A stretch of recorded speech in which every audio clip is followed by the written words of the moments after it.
अस्सलाम वालेकुम मिलियनेरो, मैं हूं आज़ाद चाय वाला। मिलियनेरो पीकेआर को आप देख रहे हो दर दर वैल्यू उसकी बनिस्बत डॉलर के गिरे जा रही है। ये अभी समझ लें कि रनवे पे जहाज चल रहा है, उड़ा नहीं है। It's gonna get even worse. लिहाजा अगर आपके पास कैश है तो मैं आपको अगले जो 8 तरीके बताने वाला हूँ, इन्वेस्टमेंट्स बताने वाला हूँ, आपको करनी है अपने आप को मजीद नुकसान से बचाने के लिए। और गोल क्या है, आपकी जो कुव्वत खरीद है ना उसको हमने बरकरार रखना है। पाकिस्तान में अगर महंगाई हो रही है तो सारा कसूर हमारी पिछली जनरेशन का, हमारा भी है, लेकिन हम कुछ करने जा रहे हैं। That's why you watching a financial channel, बजाय कि कोई एंटरटेनमेंट के।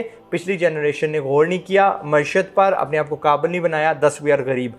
लेकिन दैट सेड यूके में 9% इन्फ्लेशन पहुंच गई है और 15 का वो तवक्को कर रहे हैं। हमारे क्या हाल होंगे अल्लाह बेहतर जानता है।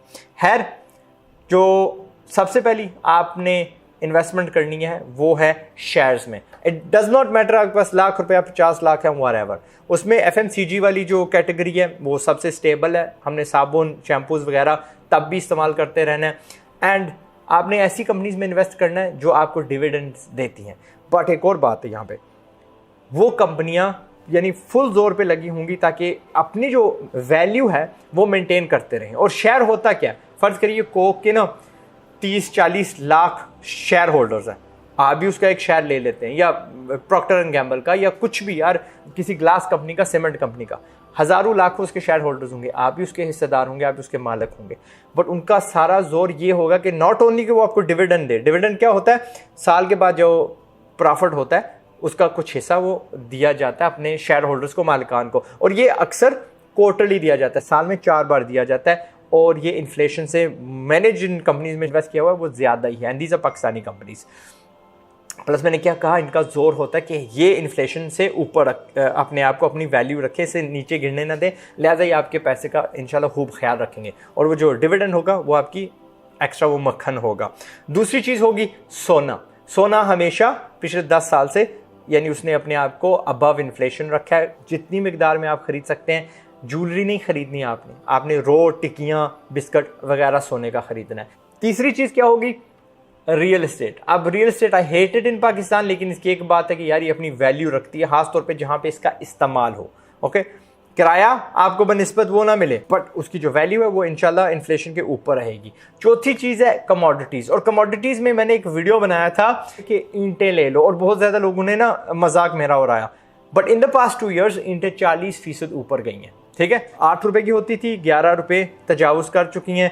अगर वो 8 का वो निकालें तो 4 पे 50% बनता है, 3 रुपए 40% के करीब है। सो 40% इसने ग्रोथ देखी है। उम्मीद तो नहीं मैं कर रहा, बट अनफॉर्चुनेटली रियलिटी ये कि घर बनते रहेंगे, हमारी पॉपुलेशन बढ़ती रहेंगी, ईंटों की डिमांड हमेशा रहेगी। सो ईंटें पैसे डाल दो अगर आपकी इस्तात है, या पट्ठा जो है वो आपके करीब है, उसमें अगर ट्रांसपोर्टेशन की कॉस्ट लगाएंगे तो आपकी प्रॉफिट मार्जिन वो खा जाएगा। सो ये सिर्फ उसी को बात है जो करीब हो वहीं लेके वहीं रख दें, और keep it for few years. इन बाद में यानी आपका लिक्विड पैसा बंदा किसी वक्त भी उसको बेच सकता है, स्टॉक ऑफ ब्रिक्स को।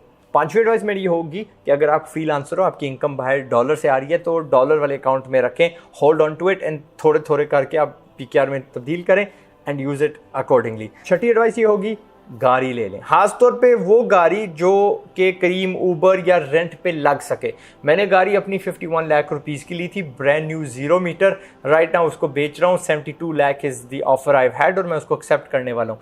यस, जो मैं अगली गाड़ी लेने वाला हूँ वो 1 करोड़ शायद कुछ की होगी, वो दैट इज़ माई, यानी उसके बराबर की अगर आप देखें ना तो वो गाड़ी 95 लाख की है, 90 लाख की है। ओके, यस, अपनी उसने डिप्रिएशन देखी, लेकिन अगर आप उससे कमा भी रहे हैं तो यकीनन it will hold on to a lot of the value, और आप उसका इस्तेमाल भी कर रहे हैं, आप उससे पैसे भी कमा रहे हैं, सो हिसाब बराबर हो जाता है। 7वीं चीज़ होगी बिटकॉइन लेना। अब मैं अल्ट कॉइन्स की एडवाइस कतई नहीं दे रहा, इट इज़ लिटरली बिटकॉइन। मैं XRP का फ़ैन हूँ, इथेरियम इस्तेमाल होती है, बट मैं इनको कहता हूँ कि ना टच करना, चुप करके सिर्फ बिटकॉइन में डाल के भूल जाओ जितनी भी आपकी इस्तात है, but you must own the real bitcoin. कोई और किस क्रिप्टो करेंसी में मैं कतई नहीं कह रहा। एंड लास्टली होगी, अपने में इन्वेस्ट करो, लर्न स्किल। ये कोई इन्फ्लेशन आपसे नहीं छीन सकती।